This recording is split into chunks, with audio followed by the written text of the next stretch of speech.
皆さんこんにちは。細胞周期学の石川です。今日は私たちの研究室のご紹介をしたいと思います。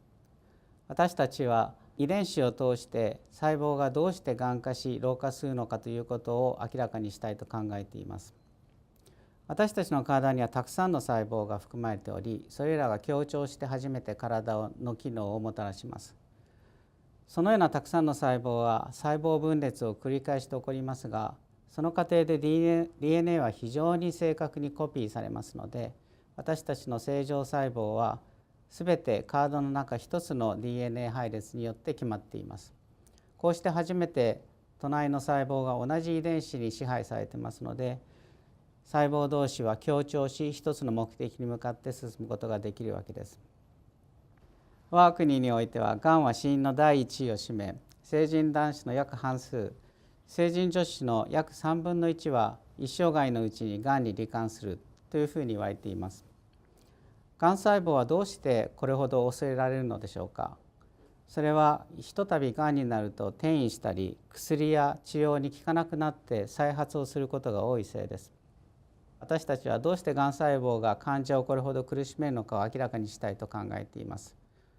がん細胞は正常細胞と違い、正確に複製することができません。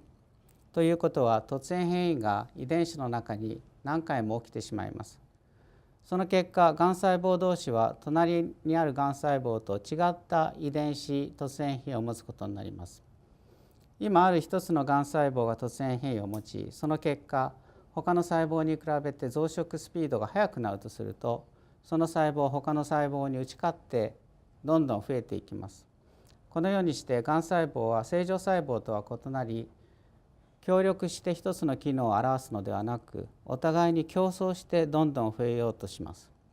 この結果、がんはどんどん悪くなるということが分かっています。私たちはこのようながんの悪性化が起こる理由について2つの観点から調べています。我々の遺伝子はこのように紐状の形をしていますけれども、末端の部分の黄色く点で示すところはテロメアと呼ばれ、 DNA 末端に相当します。我々はこのテロメアに注目しています。その理由は、テロメアというものががん細胞でしばしば機能を失っていることが多いからです。テロメアの機能の一つは DNA の端を保護し、端同士が結合したり切れたりすることを防ぐことにあります。がん細胞ではこの図にあるようにテロメアの機能がなくなっているために、2つの染色体 DNA が融合して異常な DNA を作ることが多いことが知られています。また、テロメア細胞分裂の過程で完全に複製されない、コピーされないことが知られています。その結果、人の一生でテロメア DNA が何回も何回もコピーされると、その長さはだんだんと短くなり、ついにはほとんどない状態になってしまいます。ほとんどない状態になると、その細胞は増殖を停止し、これは分裂寿命と呼ばれています。分裂寿命は体の老化と関係があるというふうに考えられています。しかし、がん細胞やあるいは生殖細胞のように無限回細胞分裂を行うことができる細胞では、短くなったテロメアを新たに合成して伸ばしてやる酵素、テロメレースが活性化していることが知られています。このテロメレースのおかげで、がん細胞は何回も無限に増殖をすることができるわけです。このようにがん細胞ではテロメア機能が弱くなっている。もう一つはテロメレースのおかげで何回も分裂することができる。この2つの性質からがん細胞はだんだんと悪くなっていくんだということが分かります。それでは、このようにテロメアは細胞の老化あるいはがん化に関係するのであれば、どうして私たちはテロメアというものを持っているのでしょうか。事実、大腸菌のようなバクテリアはリング状の DNA を持ち、テロメアを持っていません。なぜ私たちはリング状の染色体 DNA を持たないのでしょうか。そのことに答えるために、私たちは人と同じ線状の DNA を持つ酵母菌を用いて、リング状の DNA を持つように人工的に改変した細胞を作りました。そのような細胞は生きていることはできるんですけれども、有性生殖をすることができないことが分かりました。有性生殖は私たち人、酵母、真核生物が進化するために非常に重要な仕組みです。このため有性生殖を行うために私たちは老化やがんに関係するようなテロメアを維持しているというふうに考えることができます。以上のようなテロメア研究とは別に、我々は環境の変化にどのように細胞や生物が対応するのかということについても興味を持っています。我々は四季の移ろいのような刻一刻変化する環境の中に生きています。そして環境が少し変化した場合には、それがもしかすると将来の大きな変化を表す兆候かもしれないというふうに身構えることができます。この漫画で示すような夜本を読んでいる青年はいきなり泥棒に入ってこられるとやられてしまいます。ところがもし泥棒が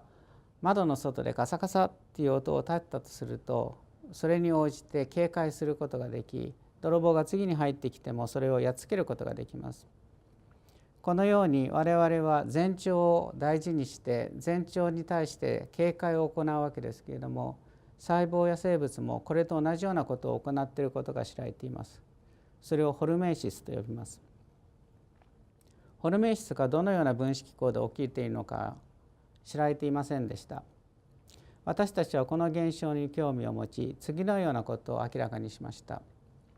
我々が環境の変化に対応するためには、そのようなストレスに対応するストレス遺伝子を活性化する必要があります。そのような遺伝子はたった1回の強いストレスに対しては十分に活性化できませんが、もし弱い前兆みたいなのがあると、その活性化の準備状態を作ることによって次に起こる強いストレス反応を非常に強力に始めることができることが分かりました。一方、そのような弱い前兆がないと直ちに強力なストレス反応を始めることはできません。このようにして遺伝子がどれだけ環境の変化を感知し、将来の大きな環境変化に準備をすることができるかということがホルメイシスであるということが分かりました。以上、テロメアとホルメイシスという2点の我々の研究室の研究テーマについて説明いたしました。これらのテーマを明らかにすることにより、将来人がどうして老化し、あるいはがん化するのかということを少しずつ理解することができるのではないかと考えています。またそのような理解は将来老化やがん化に対する治療法を開発する上で非常に貴重な知見となると信じて研究に励んでおります。以上で研究の紹介を終わりたいと思います。